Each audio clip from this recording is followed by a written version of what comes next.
Give me a child until he is 7, and I will give you the man. Is it important to fight? Yes. Tony was brought up in the East End of London. I want to be a jockey when I grow up. Yeah, I want to be a jockey when I grow up. At 14, he was already an apprentice at Tommy Gosling's racing stable at Epsom. At 15, he'd left school. At 21, he was on the knowledge, and by 28, he owned his own cab. Have you all got to work for it? And it's them who can just ask for money and get it, and they can buy what they want. 55 to 20, boys. There's no education in this world. It's just one big rat race, and you've got to kill your man next year to get in front of him. From here, there's going to be all commercial units here. Did you have financial difficulties? There was no money out there. All the businesses started to close. So all my aspiration and dreams went out the window. Uber and all these other companies trying to sort of take a piece of the cake.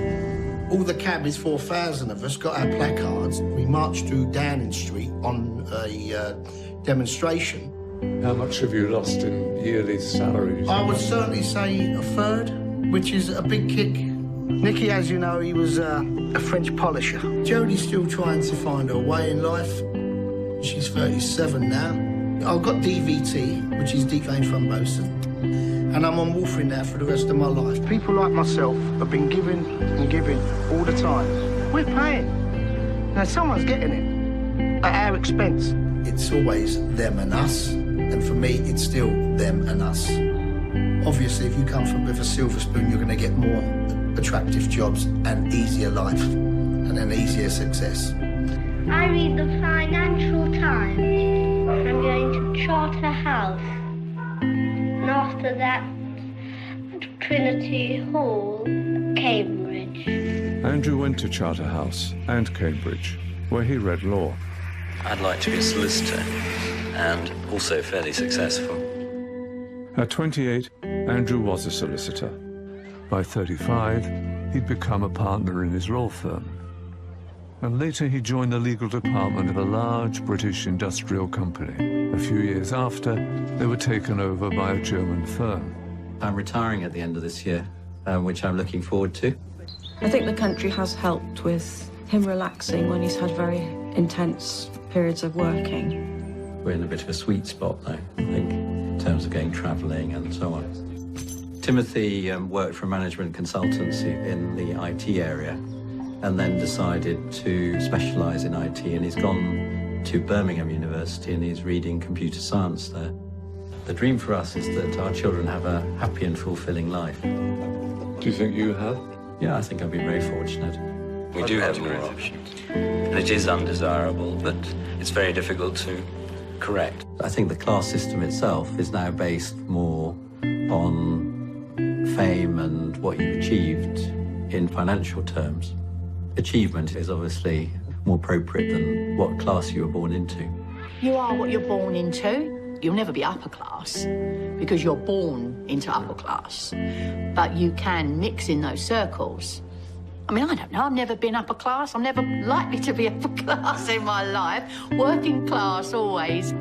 I don't see why they should have the luck when people have worked all their lives and haven't got half as much as what they have. It just don't seem fair. They'd like to come out for a holiday in the country when I like to have a holiday in the town. Nick, a farmer's son, grew up in the Yorkshire Dales. At 14, he was away at boarding school, and at 21, reading physics at Oxford. By 28, he had moved to America and was doing research into nuclear fusion at the University of Wisconsin. At 35, he was an associate professor, and at 42, a full professor. Over the years, Nick's research hit trouble, and by 42, he was forced to abandon it. I am seriously ill. I have a cancer in my throat, and I don't know what the prognosis, I don't know what's going to happen. There were scientists in essentially the same organization I was in saying, you cannot build these things. So I had to pay attention. Theresa May was at Oxford at the same time as me. You're still seeing that people from the right public schools continue to run the country. That those people are not necessarily the ones who are most fit to run the country. If I can change the world, I'd change it into them. Life doesn't turn out the way I expect. Are you frightened about it? Not for myself, but for